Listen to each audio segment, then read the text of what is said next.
Bonjour, c'est PistonKirk. Certains veulent démonter cette grille pour mettre sur leur phase 1 une grille de phase 2.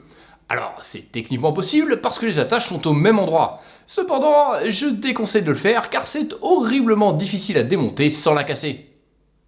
Sur le net, je n'ai trouvé aucun tuto de démontage fait dans les règles de l'art sans rien casser. Même avec les instructions officielles de Porsche, quand j'ai tourné cette vidéo à Pacific 986, j'en ai cassé 6 avant d'enfin réussir à en retirer une sans péter une des 3 pattes de fixation à l'arrière. Pat ne m'en a même pas voulu d'avoir raté autant de fois, tout simplement parce que depuis 10 ans qu'il démonte des 986, il n'a jamais réussi à trouver le truc pour les démonter sans les casser. Et il n'est pas le seul, les carrossiers cassent aussi très souvent cette grille lorsqu'ils doivent la retirer pour redresser la tôle ou repeindre. La plupart du temps, le client ne réalise même pas qu'elle a été cassée car la pièce tient relativement bien grâce aux clips du bas et à la vis du haut. Cela dit, quand on s'y connaît, on peut déceler qu'elle a été cassée car il y a un peu plus de jeu, sauf si le carrossier a décidé de la coller, ce qui malheureusement arrive parfois. 2 raisons rendent ce démontage difficile. Tout d'abord, il faut choper le coup de main. Ensuite, même avec de l'expérience et une infinie délicatesse, très souvent, au moins une des 3 tiges de fixation casse au démontage. Ce problème vient tout simplement du fait qu'au bout de 20 ans, le plastique s'est durci et a perdu de sa souplesse. Dans cette vidéo, nous n'allons pas seulement voir comment démonter et remonter une grille de phase 1 ou de phase 2, nous allons aussi voir comment réparer ces tiges de fixation. Cas 1. Comment démonter la grille d'une phase 1. Commencez par dévisser la vis cruciforme de l'écope. Ensuite, en bas, glissez un outil de déclipsage fin et revenez vers l'avant sans faire levier. Enfin, poussez l'écope vers l'arrière de la voiture tout en faisant légèrement levier, ce qui normalement va déclipser l'angle avant bas sans le casser. La grille est maintenue à l'écope par ces 4 clips. Alors pour la déclipser, il suffit donc tout simplement de pousser très fort à ces 4 endroits. Ensuite, normalement, ça doit venir tout seul. Mais si vous avez du mal à la déclipser à la force des doigts, vous pouvez aussi essayer de déclipser les clips avec un tournevis plat très fin. Mais faites bien attention à ne pas rayer la peinture. Maintenant que l'écope est retirée, on peut voir que la grille a 3 tiges de maintien. Les clips métalliques qui retiennent les pattes de la grille ne permettent de glisser le plastique que dans un seul sens, de l'extérieur vers l'intérieur. Alors c'est pratique pour le montage, mais c'est contrariant pour le démontage, car les pattes ne sont plus assez souples pour être pliées sans trop casser. Dès que les 3 pattes sont libérées, on peut retirer la grille. Étape 2, réparer la patte cassée. Lors du premier démontage de l'écope, j'ai constaté que le précédent proprio avait malheureusement cassé une des tiges de maintien car il ne connaissait pas la bonne méthode de démontage. Alors pour réparer cette tige en plastique, on va devoir souder dessus une agrafe de carrossier qui sert normalement à réparer les pare-chocs. Une fois l'agrafe chauffée, elle solidarise les 2 morceaux de plastique, mais comme cette partie est soumise à de fortes contraintes de torsion, il vaut mieux souder une seconde agrafe de l'autre côté pour renforcer le tout. Ensuite, il ne nous reste plus qu'à couper les excès de métal à la pince coupante.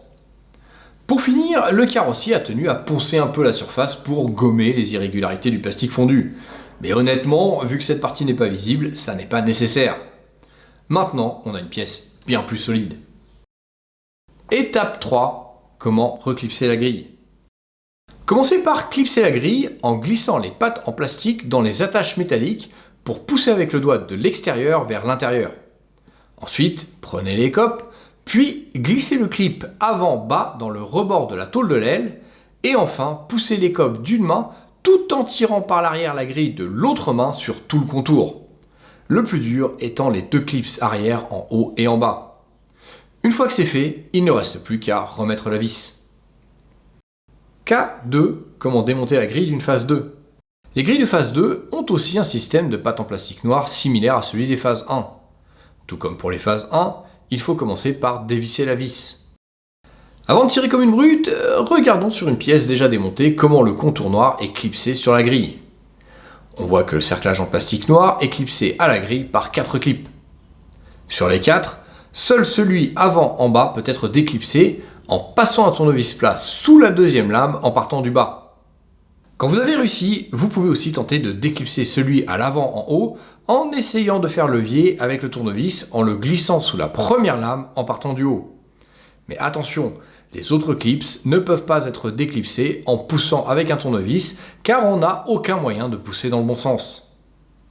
Dans cette démonstration, en faisant levier, le cadre noir se défait facilement. Mais ça n'est pas aussi facile quand la pièce est encore sur la voiture car on n'a pas autant d'espace autour de l'écope. Pour retirer la grille sans casser le clips qui est à l'avant en bas, il faut d'abord pousser en diagonale vers le haut et l'arrière afin de déclipser le clips de la carrosserie et ensuite vous pouvez tirer vers vous. Bon, ça c'est la théorie. En pratique, il se peut que le cadre en plastique noir casse si vous tentez de le déclipser. Et si vous préférez ne pas séparer le cadre en plastique noir et tirer tout simplement vers vous, il est possible d'y arriver et de réussir à enlever la grille avec le cadre noir en même temps.